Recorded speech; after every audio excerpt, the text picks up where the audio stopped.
The Viking invasions, an era of danger, destruction, and courage in the history of England. We can't consider this period of time without speaking the name Alfred the Great. Alfred, King of the West Saxons, has long been celebrated as a key hero in English history. In an age when all seemed lost, this man stood against the odds in defiance of oblivion. For this, his name is immortal. In Alfred's day, the idea of a united English kingdom was barely even a dream. England was composed of many Anglo-Saxon kingdoms, all of them woefully unprepared for the sudden arrival of the Vikings. In 839, Ecgbert, King of Wessex, the domain of the West Saxons, was a tired and ailing old man after having ruled 37 years. He sent a letter to one of his old allies, Louis the Pious, son of Charlemagne and Emperor of the Franks. In this letter, Ecgbert described the recent vision of a priest. The priest had seen the grieving souls of saints in a church, writing in blood all the sins of the English. This, Ecgbert explained, was a warning. Unless sinners repented, England would experience catastrophe. For 3 days and nights, a very dense fog will spread over their land, and then, all of a sudden, pagan men will lay waste with fire and sword most of the people and land of the Christians, along with all they possess. Such was the mood of the era, when Viking raids seemed constant. For many, the end of the world was at hand. The Vikings hailed from the remote lands of Scandinavia, a world very much unlike Anglo-Saxon England. For some 200 years, kings had gifted royal estates to the church across Britain and Ireland, fostering productive, wealthy economies. Nothing of the sort existed in Scandinavia. In Norway, Denmark, and Sweden, fertile land was limited to the narrow coastal plains, and warrior clans, well armed and steeped in ancient traditions of feuding, were almost impossible for the chieftains to control. Once the Anglo-Saxons themselves had maintained such a fierce warrior spirit, but much of that had been lost as they'd grown prosperous. We can barely overstate the unpreparedness of these insular, settled English kingdoms for the arrival of these invaders from Scandinavia. The Vikings were fast-moving, water-based, and playing by a totally new set of rules. They had little to lose and much to gain. Their women and children waited safely at home for their return, from lucrative plundering expeditions to supplement their scant living from fishing and farming. By the middle of the 9th century, the Vikings had basically achieved naval supremacy. Generations of perfecting this craft had made them experts in the construction of swift vessels, capable of deep-sea sailing, raiding, and river navigation. Ships carried a symbolic importance comparable to the horse for later medieval knights.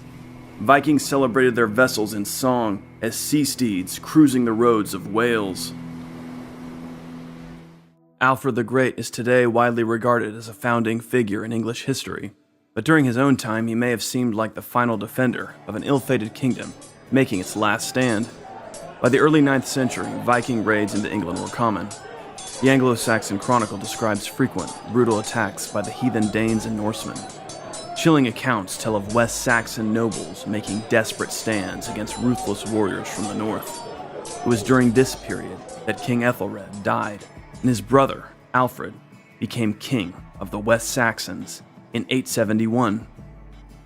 Although Alfred is remembered as a great English king, he did not rule a united England. His territory, Wessex, the realm of the West Saxons, stood in defiance of Viking invaders. But it was during Alfred's reign that the foundations were laid for united England. So who were these Vikings that created such desperate trials for Alfred and his people? Emerging from the Scandinavian north, their skill as navigators took them across Russia, northern France, the British Islands, Iceland, Greenland, and possibly even North America. They hungered for exploration and adventure, and piracy was their way of life. They traveled in war bands, with the ship's company acting as the core combat unit. By adorning their halls with captured wealth, and their wives and daughters with lavish jewelry and ornaments, Viking nobles expressed their greatness. Today, when archaeologists excavate Viking sites, They find artifacts from the far-flung corners of the 9th century world, coins of Byzantium and Arab lands, plunder from European churches and monasteries. Initially, Vikings came as raiders, but at some point they got the idea of remaining as conquerors. In 865, a large coalition of mainly Danish Vikings, described in the Anglo-Saxon Chronicle as the Great Heathen Army, landed in East Anglia. They crossed into Northumbria and captured York. Many of the English kingdoms were powerless to resist, but Alfred the Great and his West Saxons would make a stand. By 878, the Danes held the east and northeast of England. That March, Alfred and his warriors made a secret base at the marshes of Somerset, where they planned resistance against the Danish king Guthrum, leader of the Great Heathen Army. Alfred assembled his troops in May for a surprise attack. They fell upon the Danes at Edington. There, a fierce battle took place that would be recorded in the medieval life of Alfred. Fighting ferociously, forming a dense shield wall against the whole army of the pagans, and striving long and bravely, at last Alfred gained the victory. He overthrew the pagans with great slaughter, and smiting the fugitives, he pursued them as far as the fortress. Alfred's army besieged the Danes at Edington for a fortnight. At last, the starving Danes asked Alfred for a peace, offering him hostages and promising to depart the kingdom. They also agreed that Guthrum and his leading men would be baptized. Alfred's great victory at Edington was not the end of his trouble with the Danes. However, in the future, Alfred would take the offensive. In 886, he captured London. From 892 to 896, a new Danish army stalked about England. Up to the last decade of his reign, Alfred had to be constantly vigilant in defending his kingdom. A great deal of Alfred's success can be attributed to his organizational abilities. The Danes had the advantage of mobility, able to move quickly by ship and attack unexpectedly. Alfred took steps to counter this. He built his own ships and took an interest in their design so that they might be most effective against his Viking foes. Alfred's inquiring mind always sought to overcome a problem. Alfred also streamlined his military organization so that troops could be assembled more quickly and kept in the field for longer.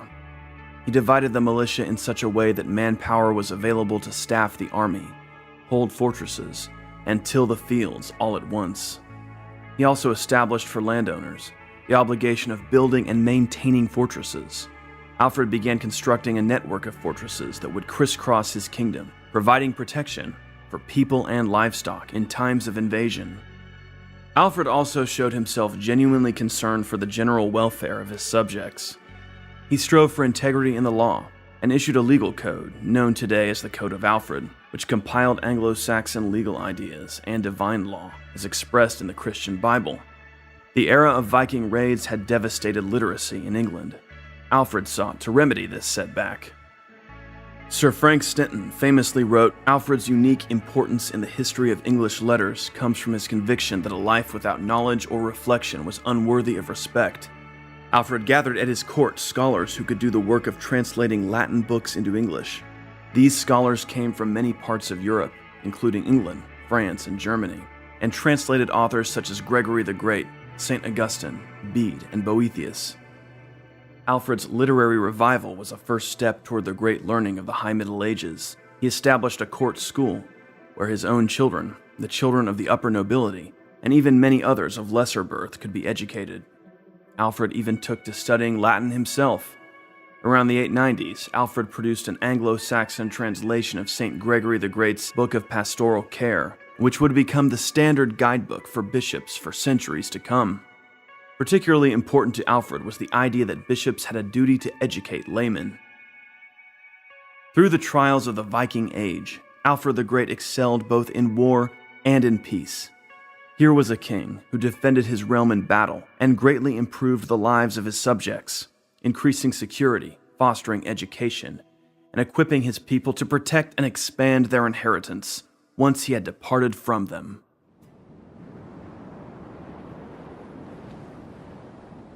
With his victory at Edington, Alfred the Great eliminated the danger of a Viking conquest of Wessex. But Alfred's achievements didn't fully end the Danish menace, nor ensure his kingdom's stability.